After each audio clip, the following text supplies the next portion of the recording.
শুভ সকাল। স্বাগত এশিয়ান টেলিভিশনের নিয়মিত আয়োজন এশিয়ান সংবাদ বিশ্লেষণে। আপনাদের সাথে আছি আমি রিহাদ মাহমুদ। দর্শক, এই অনুষ্ঠানে আমরা দেশের শীর্ষস্থানীয় সংবাদপত্রে প্রকাশিত খবরগুলো নিয়ে আলোচনা করে থাকি। চলুন জেনে নেই কী কী সংবাদ প্রকাশিত হয়েছে আজকের খবরের কাগজগুলোতে। দর্শক, আজ 21 ফেব্রুয়ারি আন্তর্জাতিক মাতৃভাষা দিবস। 1952 সালের এই দিনে রাষ্ট্রভাষা বাংলার দাবিতে পাকিস্তানি পুলিশের সামনে বুক চিতিয়ে দিয়েছিলেন দেশের বাঙালি তরুণ যুবকরা, এবং সেই দিন শহীদ হয়েছিলেন সালাম, শহীদ, জব্বর সহ অনেকেই, শুধুমাত্র রাষ্ট্রভাষা বাংলার দাবিতে। দর্শক, আপনাদের রাষ্ট্রভাষা আন্তর্জাতিক মাতৃভাষা দিবসের শুভেচ্ছা জানিয়ে শুরু করছি আমাদের অনুষ্ঠান। আমরা আজ এখন দেখতে চাচ্ছি দৈনিক যুগান্তর কী কী সংবাদ প্রকাশ করেছে। দৈনিক যুগান্তরও প্রথম যে সংবাদ তারা প্রকাশ করেছে, তারা একটি ছবি প্রকাশ করেছে। প্রধান উপদেষ্টা ডক্টর মোহাম্মদ ইউনূস আন্তর্জাতিক মাতৃভাষা দিবসের প্রথম প্রহরে ভাষা শহীদদের প্রতি শ্রদ্ধা জানিয়েছেন, সেই ছবিটি রয়েছে। দর্শক, আজ প্রথম প্রহরে প্রথমে রাষ্ট্রপতি মোহাম্মদ শাহাবুদ্দিন তিনি শহীদ মিনারে শ্রদ্ধা জানান, তারপরে প্রধান উপদেষ্টা ডক্টর মোহাম্মদ ইউনূস শ্রদ্ধা জানান। এরপরে কিন্তু প্রধান বিচারপতি তার আপিল বিভাগের অন্য যে বিচারপতিরা রয়েছেন তাদের নিয়ে শ্রদ্ধা জানান। এরপর আমরা দেখেছি শ্রদ্ধা জানাতে অন্তর্বর্তী সরকারের উপদেষ্টা মণ্ডলীর। এরপর কিন্তু এই আন্তর্জাতিক মাতৃভাষা দিবস উপলক্ষে এবং শহীদদের শ্রদ্ধা জানাতে কেন্দ্রীয় শহীদ মিনার খুলে দেওয়া হয়, এবং তখন থেকেই কিন্তু জনতার ঢল নামে কেন্দ্রীয় শহীদ মিনারে প্রভাত ফাঁড়িতে শিশু থেকে বৃদ্ধ সবাই কিন্তু এখন শ্রদ্ধা জানাচ্ছেন এই ভাষা শহীদদের। ফুল হাতে ছোট থেকে বড় এবং বয়স্ক সবাই কিন্তু ভাষা শহীদদের শ্রদ্ধা জানাচ্ছেন কেন্দ্রীয় শহীদ মিনার সহ বিভিন্ন শহীদ মিনারে। শুধু কেন্দ্রীয় শহীদ মিনার নয়, দেশের প্রতিটি স্থানে যেসব জায়গায় শহীদ মিনার রয়েছে সেসব শহীদ মিনারে কিন্তু শ্রদ্ধা জানানো হচ্ছে। দেশের বাইরেও বিভিন্ন জায়গায় আমরা দেখছি যে শহীদদের প্রতি শ্রদ্ধা জানানো হচ্ছে। দর্শক, এইখানে আমরা একটু দেখতে চাই যে দৈনিক যুগান্তরের সংবাদগুলো। দৈনিক যুগান্তরের আরেকটি সংবাদ রয়েছে, সেটি হচ্ছে খালেদা 2, তারেক রহমানের বাকি 4 মামলামুক্ত হচ্ছেন শীর্ষ 2 নেতা। সাবেক প্রধানমন্ত্রী বিএনপির চেয়ারপারসন খালেদা জিয়ার নামে 2টি এবং বিএনপির ভারপ্রাপ্ত চেয়ারম্যান তারেক রহমানের নামে এখনও 4টি মামলা বহাল রয়েছে। বিগত সেনা সমর্থিত 111 সরকার এবং পতিত স্বৈরাচার আওয়ামী লীগ সরকারের সময় খালেদা জিয়ার বিরুদ্ধে সারা দেশে এখন পর্যন্ত 37টি এবং তার ছেলে বিএনপির ভারপ্রাপ্ত চেয়ারম্যান তারেক রহমানের বিরুদ্ধে সারা দেশে 83টি মামলা করার তথ্য মিলেছে। এসব মামলার মধ্যে খালেদা জিয়ার 35টি এবং তারেক রহমানের 79টি মামলা অন্তর্বর্তী সরকারের বিগত কয়েক মাসে নিষ্পত্তি হয়ে গেছে। দর্শক, বিএনপির 2 শীর্ষ নেতার কিন্তু মামলামুক্ত হচ্ছেন এবং তারা কিন্তু এখন জনগণের ভোটে এবং নির্বাচনে অংশ নিতে যাচ্ছেন, সেটা বোঝা যাচ্ছে যে, এবং তাদের কিন্তু বাধা থাকার কথা না যে মামলাগুলো তাদের প্রত্যাহার হচ্ছে বা নিষ্পত্তি হওয়ার ফলে, এবং বেশিরভাগ মামলাতেই কিন্তু দেখা যাচ্ছে তারা বেকসুর খালাস হয়েছেন। এবং গত বুধবারেও কিন্তু একটি মামলার রায় হয়েছে বেগম খালেদা জিয়ার, সেটি ছিল নাইকো দুর্নীতি মামলা। সে মামলার পর্যবেক্ষণে কিন্তু আদালত বলেছেন রাজনৈতিকভাবে হয়রানি করতেই এই মিথ্যা মামলাটি টেনে যাচ্ছিলেন পতিত ফ্যাসিস্ট সরকারের প্রধানমন্ত্রী শেখ হাসিনার নির্দেশে। সেই সংবাদটি আমরা দেখেছি। এছাড়া কিন্তু যেটা দেখা যাচ্ছে যে আওয়ামী লীগ সরকারকে যারা বিভিন্ন সময় যেসব আমলারা আওয়ামী লীগ সরকারের পৃষ্ঠপোষকতায় ছিলেন এবং আওয়ামী লীগের যে এই বিতর্কিত নির্বাচনে যারা সহযোগিতা করেছেন এবং বিতর্কিত নির্বাচন করতে তারা বিভিন্নভাবে কাজ করেছেন, তাদের বিরুদ্ধে কিন্তু শাস্তির দেওয়ার ব্যবস্থা হচ্ছে, সেটি কিন্তু আমরা দেখছি। এর আগে বুধবার রাতে কিন্তু আমরা শুনেছিলাম যে 33 জন সাবেক ডিসিকে ওএসডি করা হয়েছে। এবার কিন্তু 22 জন সাবেক ডিসিকে বাধ্যতামূলক অবসরে পাঠানো হয়েছে। সেই সংবাদটিও আছে দৈনিক যুগান্তরে। আমরা একটু সেই সংবাদটি দেখতে চাই। ফ্যাসিস্ট সরকারের আমলে বিতর্কিত ৩টি জাতীয় নির্বাচনের দায়িত্ব পালন করা ২২ জন সাবেক জেলা প্রশাসককে বাধ্যতামূলক অবসরে পাঠানো হয়েছে। এর মধ্যে ২ জন সচিব, ১৮ জন অতিরিক্ত সচিব, ১ জন যুগ্ম সচিব এবং ১ জন উপসচিব রয়েছেন। তারা সবাই ২০১৪, ২০১৮ ও ২০২৪ সালের নির্বাচনে রিটার্নিং অফিসার হিসেবে দায়িত্ব পালন করেন। বৃহস্পতিবার এসব কর্মকর্তার অবসর সংক্রান্ত প্রজ্ঞাপন জারি করেছে জনপ্রশাসন মন্ত্রণালয়। একই দিনে ওএসডি অবস্থায় থাকা স্থানীয় সরকার বিভাগের সাবেক সচিব আবু হেনা মোহাম্মদ মোর্শেদ জামানকে বাধ্যতামূলক অবসরে পাঠানো হয়েছে। তিনি বিদায়ী হাসিনা সরকারের ঘনিষ্ঠজন হিসেবে প্রশাসনের সর্বত্র ব্যাপক প্রভাব বিস্তার করতেন এবং বিভিন্ন স্তরের কর্মকর্তাদের। এদিকে সংশ্লিষ্ট সূত্রে জানা যায়, অবসরে পাঠানো কর্মকর্তারা যাতে দেশ ত্যাগ করতে না পারে এই বিষয়ে সতর্ক পদক্ষেপ নেওয়া হয়েছে। প্রসঙ্গত, এ পর্যন্ত ১২ জন সচিব, ৫ জন গ্রেড ১ সহ ২৯ জন অতিরিক্ত সচিব, ১ জন যুগ্ম এবং ১ জন উপসচিবকে বাধ্যতামূলক অবসরে পাঠিয়েছে বর্তমান অন্তর্বর্তী সরকার। দর্শক, বোঝাই যাচ্ছে যে সরকার বেশ কঠোর হয়েছে। যারা আওয়ামী লীগ সরকারকে বিভিন্নভাবে সুযোগ সুবিধা দিয়েছে এবং তাদের ক্ষমতায় টিকে থাকতে যারা সহযোগিতা করেছে। এছাড়া আরেকটি সংবাদ আমরা দৈনিক যুগান্তরে দেখতে পাচ্ছি, সেটি হচ্ছে দর্শক আমাদের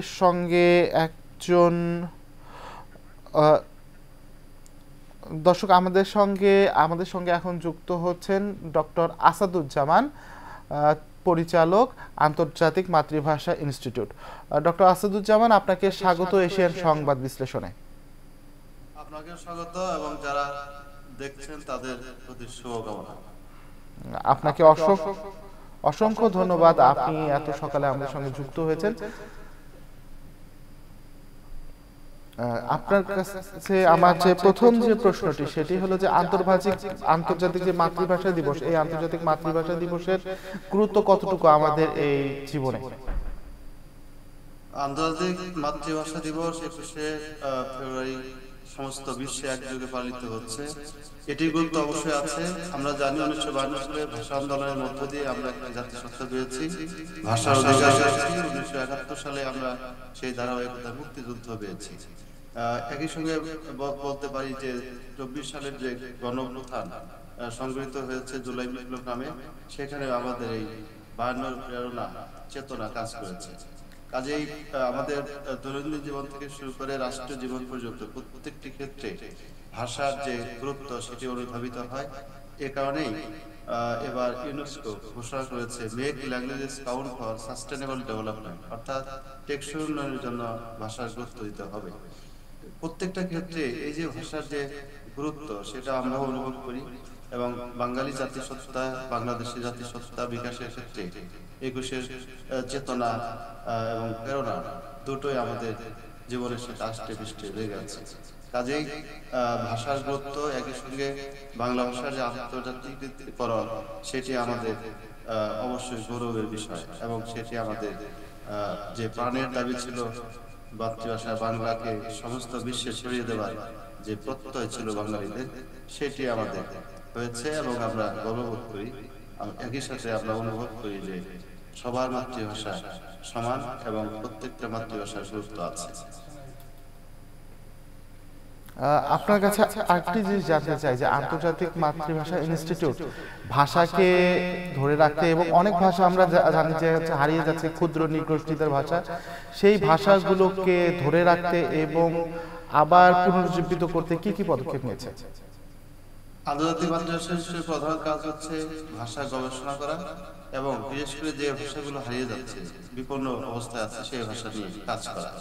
বাংলাদেশে বাংলা সহ ৪১টি ভাষা আছে, তার মধ্যে ১৪টি ভাষা বিভিন্ন অবস্থায় পতিত হয়েছে। আন্তর্জাতিকভাবেও অনেক ভাষাই হারিয়ে যাওয়ার উপক্রম হয়েছে। ডেভিড ক্রিস্টাল নামের ভাষাবিজ্ঞানী বলেছেন আগামী ৬০-৭০ বছরের মধ্যে শতকরা ৯০% ভাষা হারিয়ে যাবে। পৃথিবীতে বর্তমানে ভাষা আছে ৭,১৬৮। এটি এথনোলগ বলেছে। এই যে ৭,১৮৮ যে ভাষা, সেই ভাষাগুলো আমরা বলছি অনেক ভাষা হারিয়ে যাওয়ার উপক্রম। তো সেই ভাষাগুলো পুনর্জীবন, গবেষণা, ডকুমেন্টেশন, নথিবদ্ধকরণ সবকিছুই আন্তর্জাতিক মাতৃভাষা ইনস্টিটিউট করে যাচ্ছে। আগামীতেও এই ধারাবাহিকতা অব্যাহত থাকবে। আন্তর্জাতিক মাতৃভাষা ইনস্টিটিউট অনুবাদ সাহিত্য নিয়ে কাজ করছে। বিশ্বের যে বিখ্যাত বিখ্যাত সাহিত্য আছে, ধ্রুপদী সাহিত্য, সেগুলো বাংলা ভাষায় অনুবাদ করবে। একই সাথে যে বাংলা ভাষার যে সাহিত্য আছে, উন্নত মানের সাহিত্য, সেই সাহিত্য পৃথিবীকে ছড়িয়ে দেওয়ার জন্য বিভিন্ন ভাষায় অনুবাদ করবে। আমরা এই লক্ষ্যে আন্তর্জাতিক এবং জাতীয় যে পদক, সেই পদকও আন্তর্জাতিক মাতৃভাষা ইনস্টিটিউট থেকে দেওয়া হয়। আজকেই প্রধান উপদেষ্টার হাত থেকে জাতীয় এবং আন্তর্জাতিক পদক প্রাপ্ত যারা মনোনীত হয়েছেন তারা পদক গ্রহণ করবেন। এবছর আন্তর্জাতিকভাবে পদক গ্রহণ করছেন ব্রিটিশ লেখক এবং অনুবাদক, বিখ্যাত এ সময়ে জোসেফ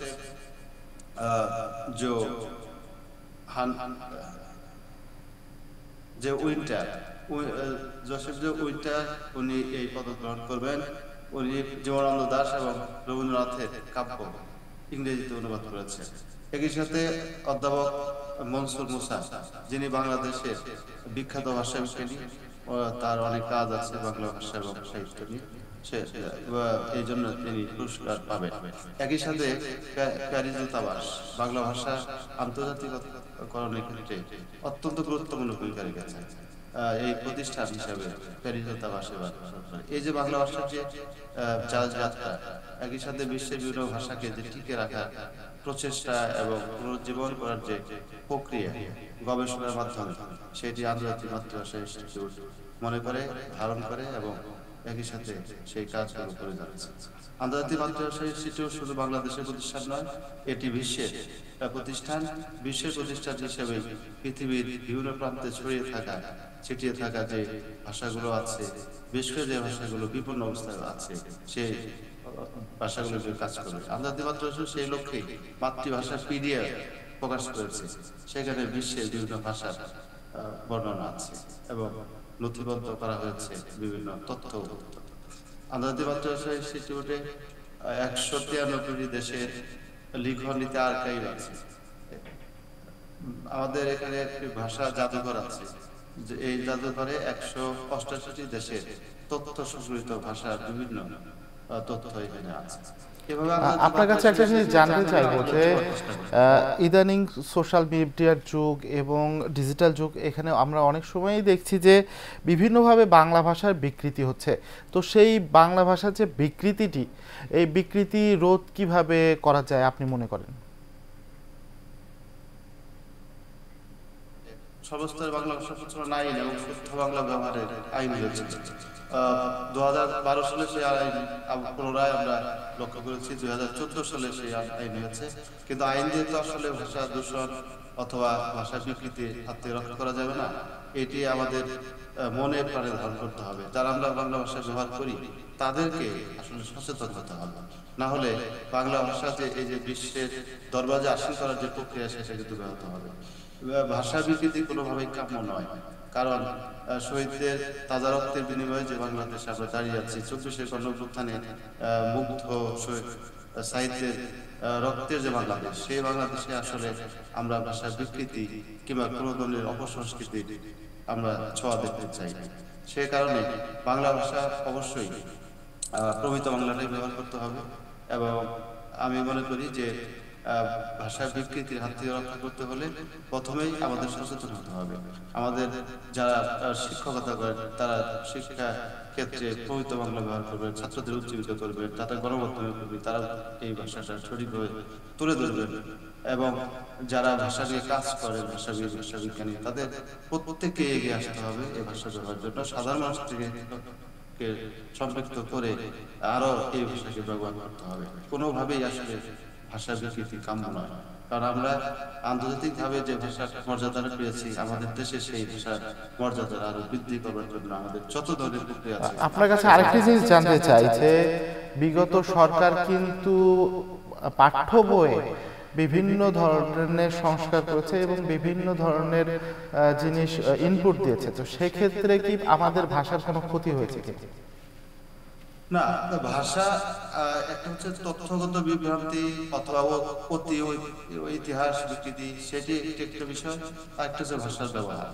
আমরা যদি ভাষা ব্যবহারের ক্ষেত্রে বলি তাহলে সেইখানে তথ্যগত বিবৃতি আছে, কিন্তু ভাষার ব্যবহারে সেটা কোনো প্রভাব ফেলবে না।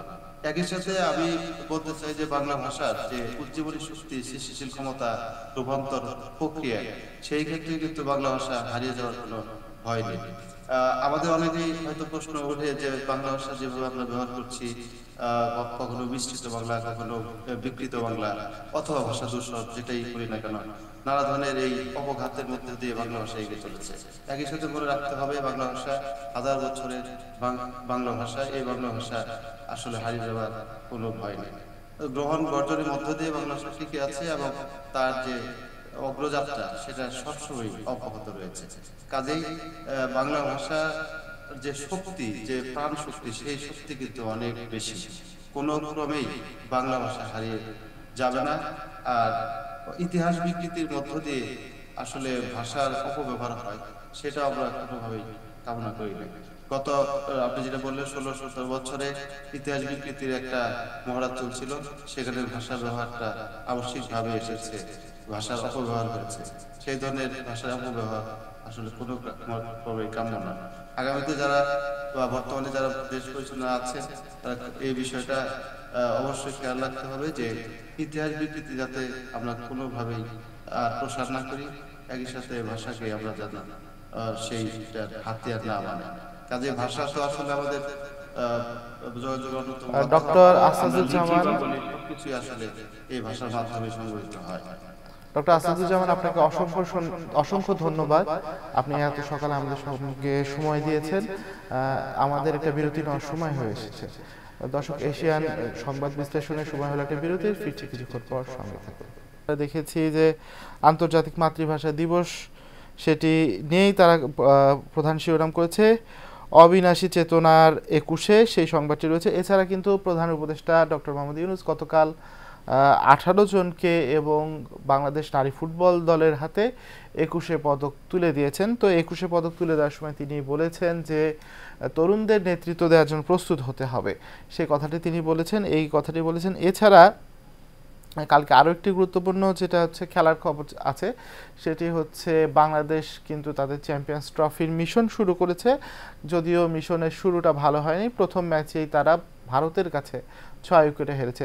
কিন্তু দুবাইয়ে টস জিতে বাংলাদেশ কিন্তু প্রথমে ব্যাটিং করার সিদ্ধান্ত নেয়। মাত্র 35 রান তুলতেই 5 উইকেট হারিয়ে ফেলে বাংলাদেশ। এরপর জাকের আলী অনেক এবং তৌহিদ হৃদয়ের মধ্যে একটি অনবদ্য জুটি গড়ে ওঠে 6ষ্ঠ উইকেটে। এই 6ষ্ঠ উইকেটের জুটিটি যখন গড়ে ওঠে, শুরুতে মনে হচ্ছিল বাংলাদেশ হয়তোবা 100-র নিচেই অল আউট হয়ে যাবে, একটু পরে মনে হলো হয়তোবা 150-র নিচে অল আউট হয়ে যাবে। এরপর দেখা গেল যে মনে হলো যে 200 হবে, তারপরে অনেকটাই মনে হলো যে বাংলাদেশ হয়তোবা বেশ বড় স্কোর করতে পারবে, কিন্তু জাকের আলী অনেক আউট হয়ে যান এবং কিছুটা ইনজুর্ড হয়ে যান তৌহিদ হৃদয়। যদিও তৌহিদ হৃদয় তার ক্যারিয়ারের প্রথম সেঞ্চুরি তুলে নেন, তবুও বাংলাদেশ কিন্তু শেষ পর্যন্ত 228 রানে তাদের ইনিংস শেষ হয়। একটা সময় যখন খেলা চলছিল 43 ওভার, তখন মনে হচ্ছিল হয়তোবা রানটা 250-র উপরে যাবে, 260-70 হবে, কিন্তু সেটি হয়নি। এই পুঁজিতে যখন বাংলাদেশের বোলাররা বল করতে নামে, তখন কিন্তু ভারতের সেই বিশাল ব্যাটিং লাইন আপের কাছে এই পুঁজি খুব একটা বেশিক্ষণ টেকেনি। যদিও ভারত দেখে শুনে খেলেছে এবং 46 ওভার 3 বল খেলে এই সহজে শুভমান গিলের সেঞ্চুরিতে সহজেই জয় পেয়েছে। বাংলাদেশের কিন্তু আরও 2টি ম্যাচ রয়েছে চ্যাম্পিয়ন্স ট্রফিতে, একটি নিউজিল্যান্ডের বিপক্ষে, একটি স্বাগতিক পাকিস্তানের বিপক্ষে। এখন দেখতে হবে যে বাংলাদেশ আসলে ওই ম্যাচ দুটিতে কেমন করে, সেটার উপরে নির্ভর করছে বাংলাদেশ আদৌ সেমিফাইনাল খেলতে পারবে কি পারবে না। যদিও দলের অধিনায়ক নাজমুল শান্ত বলেছিলেন যে তিনি চ্যাম্পিয়ন্স ট্রফিতে চ্যাম্পিয়ন হতে চান, যদিও তার পারফরমেন্স সেভাবে কথা বলছে না। তিনি 2 বল খেলে গতকাল 0 রানে আউট হয়েছেন। সৌম্য সরকার, নাজমুল শান্ত এবং অভিজ্ঞ মুশফিকুর রহিম, তিনিও কিন্তু 0 রানে প্যাভিলিয়নে ফেরত গিয়েছেন। এবং আরেকটি চমক, সেটি হচ্ছে টিম সিলেকশনের ক্ষেত্রে দেখা গেছে যে মাহমুদুল্লাহ রিয়াদকে বসিয়ে রাখা হয়েছে। কিন্তু এই মাহমুদুল্লাহ রিয়াদ কিন্তু আমরা দেখেছি গত বাংলাদেশ যে 5-6টি ম্যাচ খেলেছে ওয়ানডে, সেগুলোতে কিন্তু ভালো স্কোর ছিল তার আফগানিস্তান এবং আফগানিস্তান এবং ওয়েস্ট ইন্ডিজের বিপক্ষে। কিন্তু তাকে কালকে সাইড বেঞ্চে বসিয়ে রাখা হয়েছে। তো এই বিষয়টি আসলেই অনেকে আশ্চর্য হয়েছেন যে মাহমুদুল্লাহ রিয়াদের মতো পারফর্মারকে বসিয়ে রাখা। তো সেই ঘটনাটি আমরা দেখেছি এবং এখানেও দেখছি 14, 18 এবং 24-এর নির্বাচনে রিটার্নিং অফিসারদের বাধ্যতামূলক অবসর, সেই সংবাদটি রয়েছে এখানে। এবং অমর একুশে প্রথম প্রহরে রাষ্ট্রপতি এবং প্রধান উপদেষ্টা ফুল দিয়ে শ্রদ্ধা জানিয়েছেন, এই সংবাদটি রয়েছে। দর্শক, আজকে 21শে ফেব্রুয়ারি আন্তর্জাতিক মাতৃভাষা দিবস। তো বেশিরভাগ পত্রিকারই দেখা যাবে বা দেখা গেছে যে প্রথম এবং প্রধান যে শিরোনামটি হয়েছে সে আন্তর্জাতিক মাতৃভাষা দিবসে ভাষা শহীদদের প্রতি যে মানুষ শ্রদ্ধা জানাচ্ছেন সেই সংবাদটি রয়েছে। এছাড়া আমরা দেখতে পেয়েছি যে এই 2014, 2018 এবং 2024-এর যেসব ডিসি রিটার্নিং অফিসার হিসেবে দায়িত্ব পালন করেছেন এবং আওয়ামী লীগ সরকারকে ক্ষমতায় টিকে থাকতে অবৈধ সুযোগ দিয়েছেন, তাদের বিরুদ্ধে অন্তর্বর্তী সরকার কিন্তু এখন ব্যবস্থা গ্রহণ করা শুরু করেছে, সেই সংবাদটিও আছে। এবং বাংলাদেশ ক্রিকেট দলের আইসিসি চ্যাম্পিয়ন্স ট্রফিতে নিজেদের প্রথম ম্যাচে হারটি, সেই সংবাদটি উঠে এসেছে। যদিও প্রশংসায় ভাসছেন তৌহিদ হৃদয়, তার অনবদ্য সেঞ্চুরি নিয়ে, তার ইনজুরি নিয়েও তিনি সেঞ্চুরি করেছেন, সেই জন্য তিনি সবার প্রশংসা পাচ্ছেন। দর্শক, এশিয়ান সংবাদ বিশ্লেষণ আজ এ পর্যন্তই। আগামীকাল আবার একই সময় দেখা হবে। ততক্ষণ সবাই সুস্থ থাকুন, ভালো থাকুন, এশিয়ান টেলিভিশনের সঙ্গে থাকুন।